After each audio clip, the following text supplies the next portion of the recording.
Hi, I'm Nathan Cruz and welcome to a special episode of Inside the Toy Room.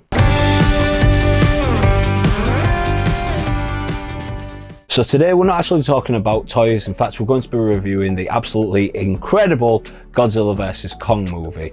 Now, this is going to be a spoiler-free review, but if you have already seen the film and you're not necessarily bothered about spoilers, then check out this link right here where I give a bit more of a detailed description about what I thought. But yeah, that's obviously got spoilers in. But for right now, this is a spoiler-free review of Godzilla vs. Kong. Now, I've already talked a little about the Godzilla vs. Kong toy line, and if you do want to check that out, you can click on this video right here. Let's get into the film. We've been waiting for this for a very long time, and it originally was supposed to come out in 2020, but due to the pandemic and various other reasons, it's been pushed back and pushed back and pushed back. But we finally got it. We had to stream at home, not the best case scenario, but we got that film. And did it deliver? Oh yes, it delivered. You know, as somebody who grew up watching Godzilla films, King of the Monsters was fantastic. I thought they did such a good job at giving fan service what they wanted. But the only criticism that the majority of us had was a lot of the fight scenes that you saw in the film were at night or covered in cloud or in bad weather, so you couldn't necessarily fully make out what was happening, or they'd cut back to the humans and things like that. Godzilla vs. Kong, they do a great job of kind of reining in the humans, and they make the monsters the star of the films constantly. It's more of a Kong film than the Godzilla film, as you'll see as that goes on. In fact, the human aspect, they called it Team Kong, Team Godzilla as they've been marketing this, because there's two sets of people that are behind each monster. I kind of feel that Team Godzilla crew is somewhat comedy relief, and there's a lot of plot holes in certain things that happen, and that would be my only criticism with the film. But am I that bothered? No, not really, because they more than delivered with the fight scenes. They more than delivered with the monsters. They made them the focal point of the film from start to finish. They have you second guessing stuff all the way through as well, like, you know, what is going on with Godzilla. Going into the film, everybody had different theories as to why Godzilla starts out by attacking everywhere. They don't waste any time at getting into that. It's quite early on Godzilla goes onto a rampage. You already kind of know why, but it develops nicely as the film goes on. Those fight scenes are just something, you know, if you've seen the trailer, you know that one of these fight scenes takes place in Hong Kong, and that is, you know, the trailers don't do it justice. It is visually so beautiful, like it's astonishingly good. And they have all these different other fights throughout the film. Kong takes on Warbat, for example. Again, you've seen that in the trailer, and they have their first fight between Godzilla and Kong at sea in daylight, which is really good to see as well. The human aspects of Kong throughout the film are so good. Like, they really humanize Kong, and as a Godzilla fan, I was rooting for Godzilla going into the film, but as the film progresses, I kind of felt myself sympathizing for Kong. You know, I really wanted to get behind Kong as the film went on, because the story just really naturally gravitated you towards him. I guess it's easy to humanize a giant monkey. He's a primate, we're primates, right? If you're going into this expecting an Oscar award winning film, then you're gonna be sorely disappointed. It's not that. It's a blockbuster monster flick, and sometimes that's all you need to see, right? You just want to see these monsters fight, and they do such a good job of this, as I keep saying.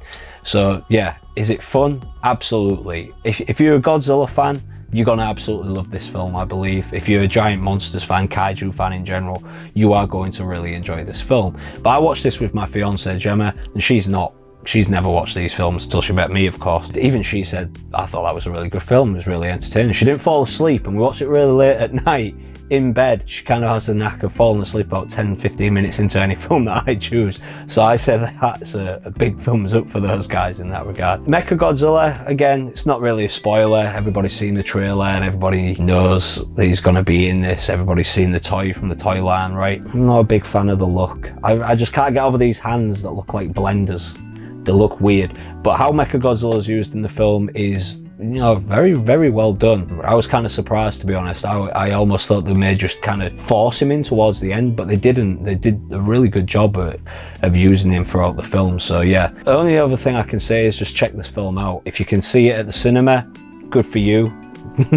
We didn't get that privilege over here in the UK yet. We will be getting that in May. Apparently Cineworld are going to be doing limited tickets so that you can go see it at the cinema come May, and I'll be doing that. I want to rewatch this film because I thought it was so good. I want to take my dad to see it. It's out of the MonsterVerse so far, I'd say this is probably the best one, and I loved King of the Monsters, but I would say this one's just gone that extra bit further. Now, one of the things that's floating about online is that there was no post-credit scene, and I feel I can tell you this because if you haven't seen the film, I don't want you to do what I did, sit through 10 minutes worth of credits to just go, oh, there ain't one.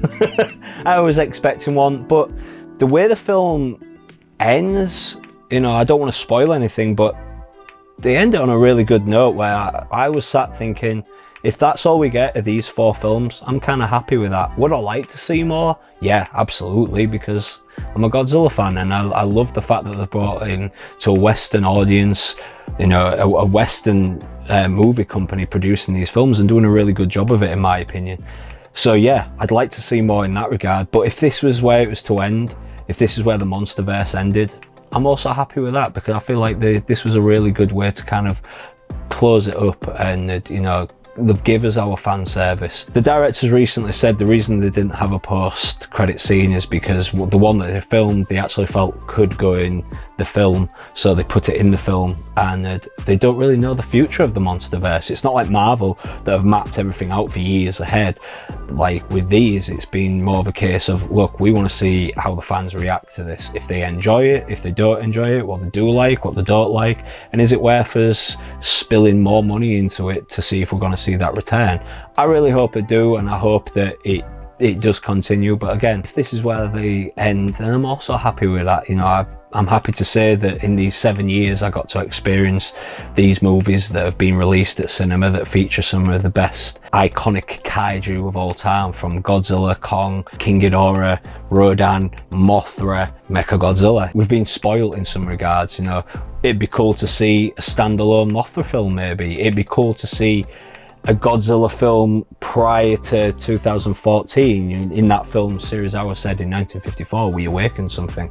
It might be cool to see a prequel where they awaken Godzilla in 1954, kind of similar to the Skull Island story set in the 60s. You know, how did Godzilla come to the surface? What happened when he did come to the surface? Why did he then go docile again until 2014?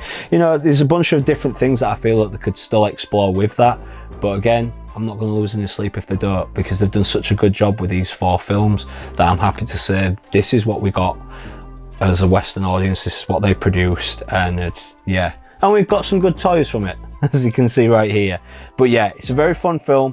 Check it out. If you're a Godzilla fan, you're gonna love it. If you're just going for cheap entertainment, quick entertainment, you're probably gonna enjoy it as well. It's full of adrenaline, it's full of cool monster fights.